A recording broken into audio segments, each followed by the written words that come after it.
नील माधव की खोज। बहुत समय पहले मालवा देश में इंद्रद्युम्न नाम के एक महान और धर्मात्मा राजा राज्य करते थे।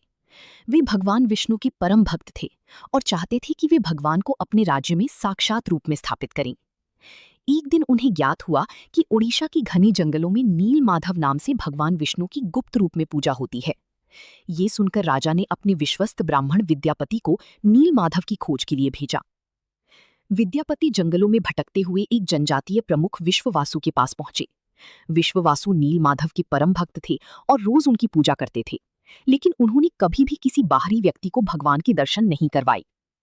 विद्यापति ने बहुत विनती की, तब जाकर विश्ववासु ने उन्हें एक शर्त पर नील माधव के दर्शन कराने के लिए तैयार किया कि वे आंखों पर पट्टी बांधकर ही जाएंगे।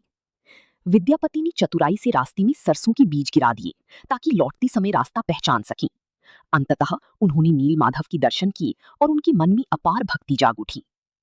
जब राजा इंद्रद्युम्न को ये खबर मिली, वे स्वयं उस स्थान पर पहुंचे, लेकिन जैसे ही वे पहुंचे, नील माधव की मूर्ति अचानक अदृश्य हो गई। राजा बहुत दुखी हुए। उन्होंने तपस्या शुरू की। तब भगवान विष्णु ने उन्हें स्वप्न में दर्शन देकर कहा, मैं तुम्हें एक नए रूप में मिलूंगा। समुद्र तट पर एक दिव्य लकड़ी, दिव्य दारू मिलेगी, उससे मेरी मूर्ति बनवाओ। कुछ समय बाद समुद्र किनारे एक अद्भुत लकड़ी का लट्ठा मिला। वह साधारण लकड़ी नहीं थी, उसमें दिव्य शक्ति थी। राजा ने पूरी राज्य में घोषणा कर दी कि जो भी इस लकड़ी से भगवान की मूर्ति बना सके, उसे सम्मान दिया जाएगा। लेकिन कोई भी उस लकड़ी को काट नहीं पाया। तभी एक वृद्ध बढ़ई, जो वास्तव में भगवान विश्वकर्मा थे, प्रकट हुए। उन्होंने कहा, लेकिन मेरी एक शर्त है, मैं 21 दिनों तक एक बंद कमरे में काम करूंगा, कोई भी दरवाजा नहीं खोलेगा। राजा ने उनकी शर्त मान ली। अधूरी मूर्तियां। कई दिन बीत गए, अंदर से कोई आवाज नहीं आ रही थी।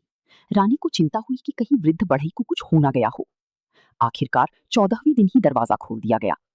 जैसे ही दरवाजा खुला, वृद्ध बढ़ई गायब हो गई और मूर्तियां अधूरी रह गईं। भगवान के हाथ पैर पूरे नहीं बने थे। राजा बहुत दुखी हुए। तब आकाशवाणी हुई, हे राजा, यही मेरा स्वरूप है। मैं इसी रूप